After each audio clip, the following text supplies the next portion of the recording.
How's it going, everyone? Hope you're doing good. What I just played is just some practice material that I worked out for myself, that corresponds to the great Thelonious monk tune, Monk's Dream. So it's a fun one. I was working on it, or, playing it the other day, and decided, work some stuff out, right? I guess you can call it like an etude or a contrafact. It might be like a lazy man's etude, because it's, I'm just playing the regular melody in the first A section there, but, still good to know it. And then the other two A sections are the same, but, there's some cool stuff in there. So there's a PDF available if you want to check it out. It has tabs, notation, harmonic labelings, and for the actual, like, chord stuff that I'm doing, the labels are more specific with the voicings. So I'm not going to go in depth and break down everything here. I might, talk about, like, few things or whatever, but like I always say, like, let me know, if you like stuff or you really want me to break this down, put it in the comments and I'll do what you want.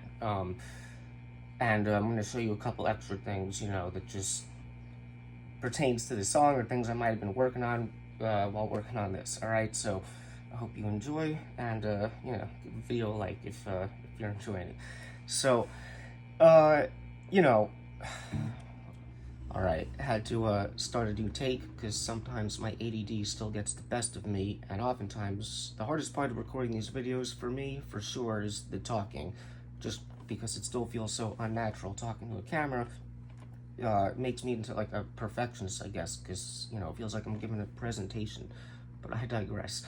So, anyway, when I'm working out an example like this in my own practice, even though this is something that I am doing in my practice, the thing that I really like about composing something like this is that, in this type of scenario, I'm not doing it with any particular goal or practice objective in mind. There's no, like, restrictions that I'm placing on myself and say, this is what I have to do within these parameters. I'm not composing with any intentions to demonstrate any particular concepts for educational sake. So it's not like I'm basically saying, here's a concept that exists in jazz, and this is what it is, and here's an example of how you can use it in a phrase. I'm not taking that approach. While various concepts, for sure, may be observed in the final product or result of this, and we can define and identify what they are, and, even I could admit, in this example, I definitely deliberately try to apply certain concepts on the bridge, for instance, but regardless, I'm still just trying to compose something that to me sounds musical, that hypothetically could be something that I would say would be exactly what I would play, down to the T if I was playing for real. I may never actually play it when I'm playing for real, but, I want to practice playing whatever that might be, or music that sounds good to me, right? I know I'm over-explaining it, but, I really like this way of, practicing and developing, where you're sort of taking this, music forward approach instead of like putting the theory or the concept or the definition first. You want to start with the end in mind and basically reverse engineer it. I think cooking is a good analogy for this, right? Because it's like you can learn how to cook or you can learn recipes, but it'd be like, learning how to put different ingredients together, but like just trying to make something, but you had no end result food or something like in mind, or like baking or something, you know, where it's like, know basically what you want to cook first, and then, oh, I like that. That's what that is. Okay, well, how do we make that, right? All right, so ramble over. So, you know, like I said, like, I'm not gonna like go in depth with all the things here. Just you tell me what you like. I think if you like this enough, you could check out the PDF, or you know, if you got good enough ears, you could just learn it from the video or whatever. But I don't need to break all of it down in depth. But I'll say a few things, and I'll give you a couple extra practical things, like I said before, right? So, you know, for the first A section in my example, I'm just playing the basic melody. It's still good to know how to play that, you know, or the little specific things on the guitar. Actually, one thing that I will say with that, to get that out of the way, you know, because I'm basically just playing the melody, you know, linearly. But you know, that one I'm sort of harmonizing with the chord there. Right, third time. Now, the harmony changes here. Instead of just going C major 7, F7, B flat, you know, C major 7, F7, then it's like a B minor 7 to B flat, right? And then this whole thing, right? So, you know, for that part, the melody is, right? And it's the B minor 7 to B flat 7, you know, sharp 11. So, melodically, it's kind of like a B minor 11 sound. So if I wanted to sort of like arrange that for guitar, because this is literally what I do in the example, basically this is like a stock shape for a B minor 11 and B flat 7 sharp 11.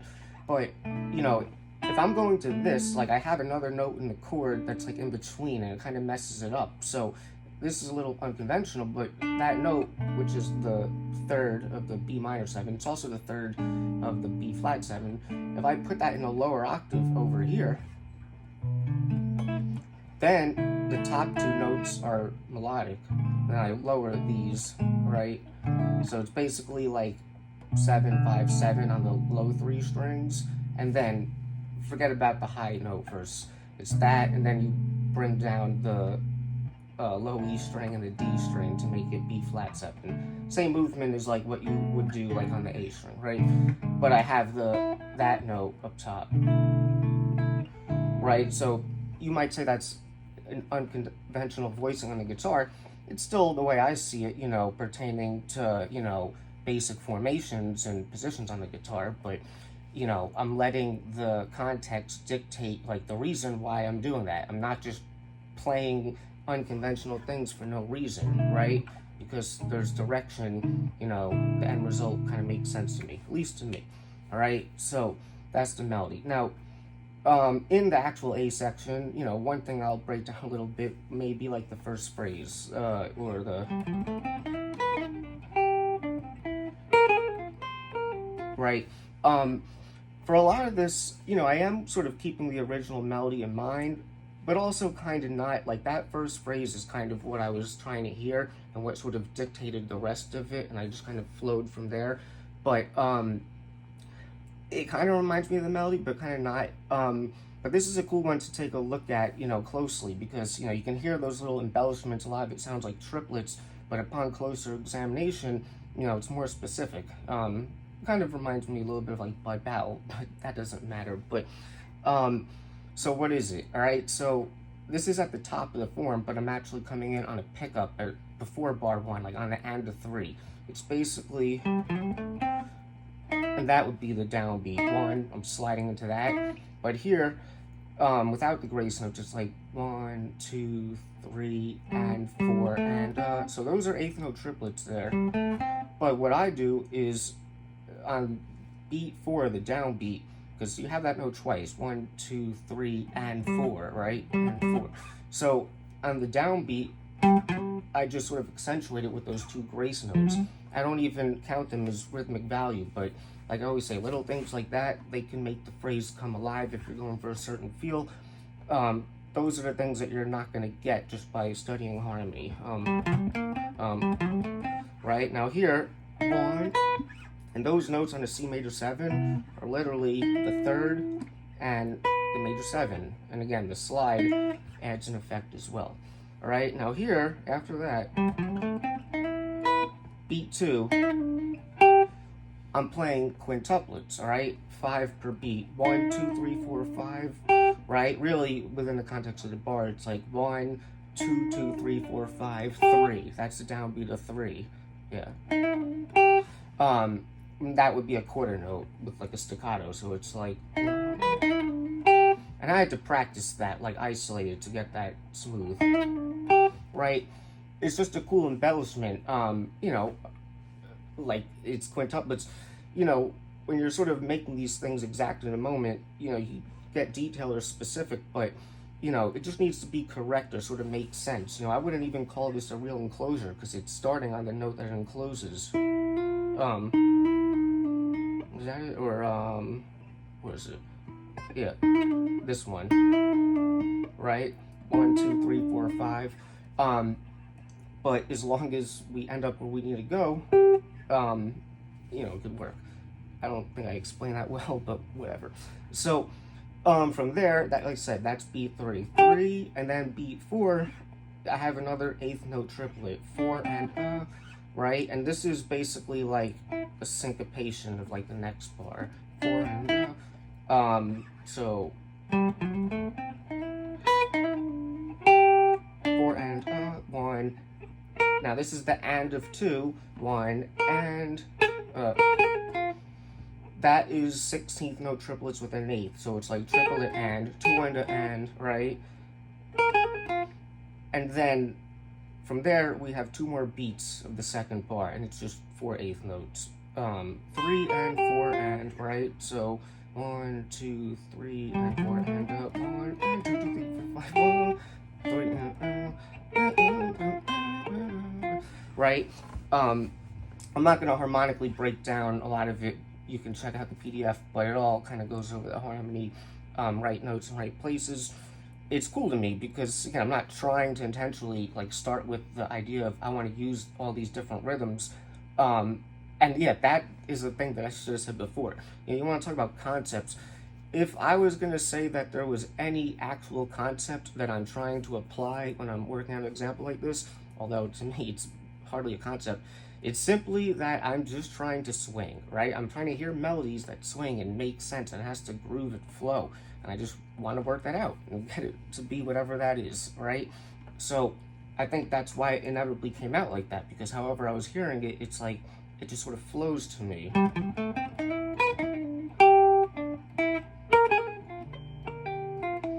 But I couldn't play that well when I first, you know, worked it out. I still have to practice it, but, you know, that's all I'm trying to do. All right, now, like I said, I'm not going to go into too much depth with the rest of the, you know, contrafact material, but, you know, here it's kind of like a modern thing to me.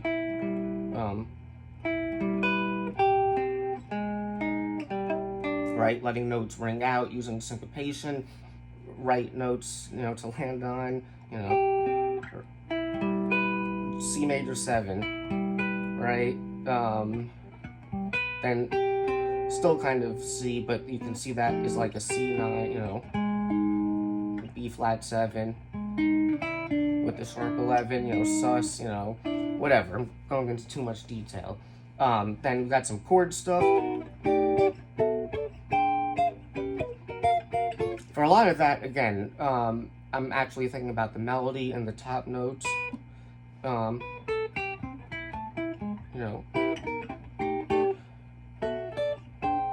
You know, it might be switching the octaves, but I'm thinking about the harmony. I know where I am in time. I'm using voicings I know. Like I said, I'm not really breaking that down right now, but let me know if you want me to. All right. And then the bridge, I'm not doing this, you know, consistently or, you know, strictly for everything in the bridge, but I'm doing more chordal stuff. I'm kind of playing around with some of the ideas that I talked about in my video about these little hexatonic, you know, chord scales, or like whatever 4-part chord scales built from triad pairs that you could check out. That accounts for a lot of the voicings that I picked, because, you know, it basically dictates like what voicings will create a certain type of motion.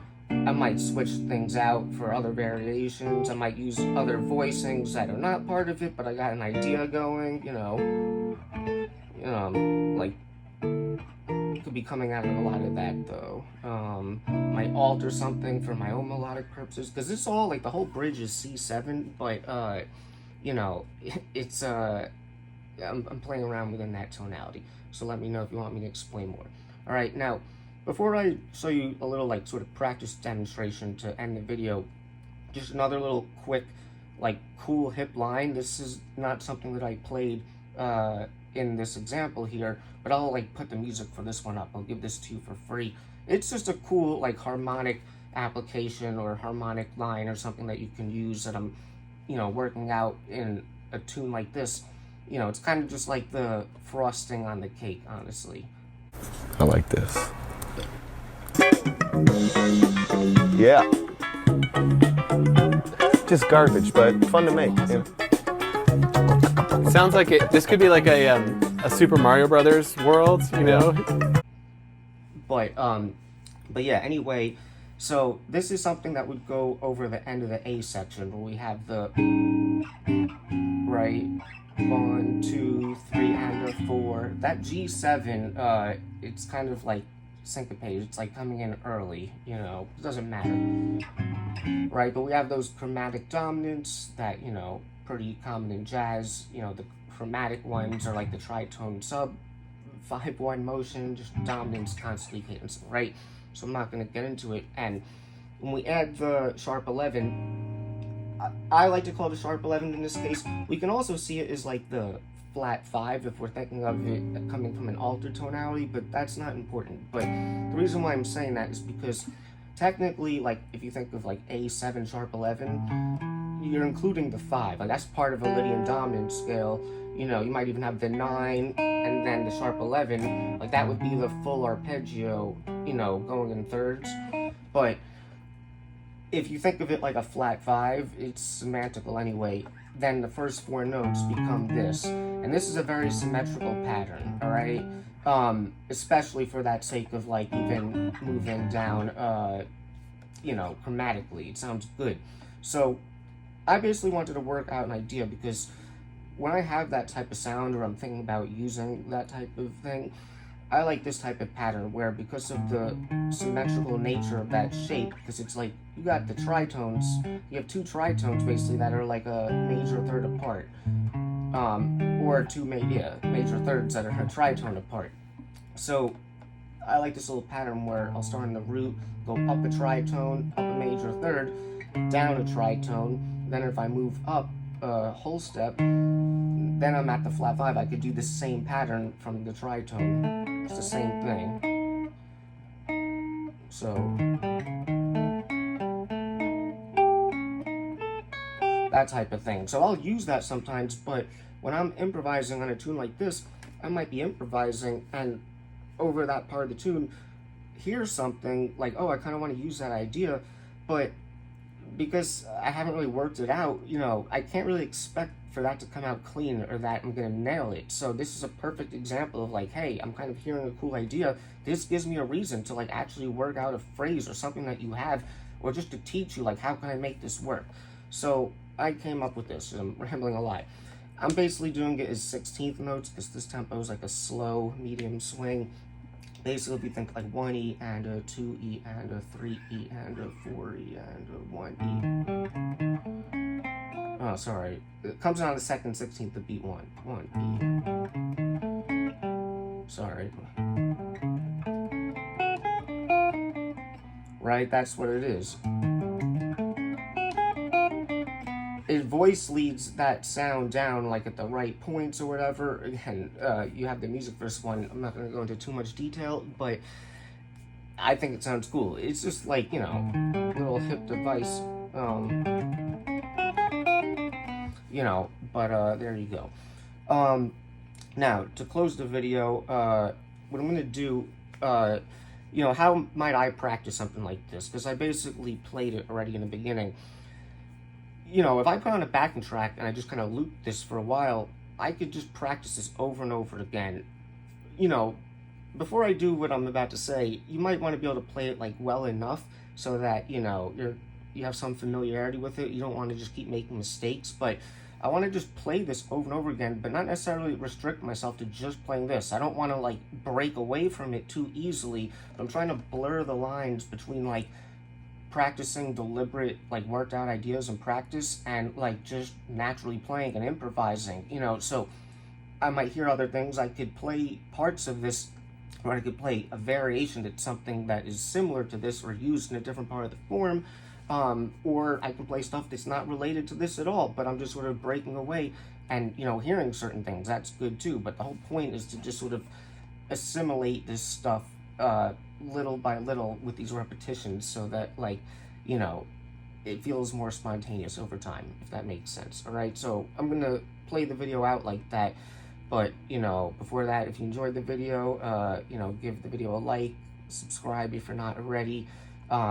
If you really want to support me, the best way that you could do it to get your value is become a contributor to Patreon, where you'll get all the PDFs on this channel for only $5 a month. If you're interested in lessons, you know, hit me up for that, or anything else, just let me know. I'm here to help you if you're interested. All right, and share the video with anyone else you think may like it, and tips are in the description also. So enough of all that. So, all right, I'm gonna do a little bit of this review for you right now. Hopefully it goes okay, and I'll see you guys in the next one. So enjoy.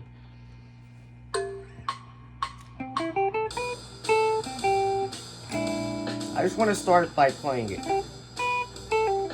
See, you don't want to mess it up like that.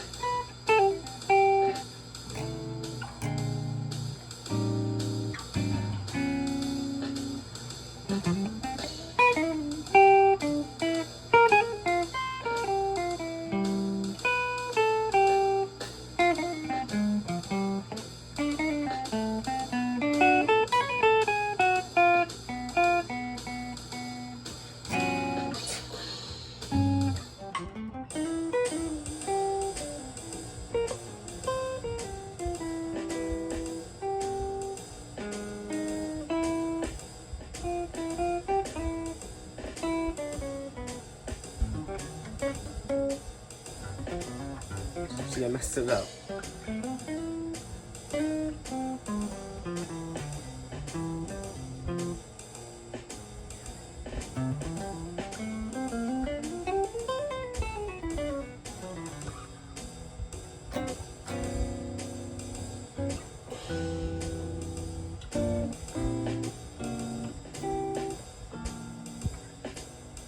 This one's not going so good, but whatever.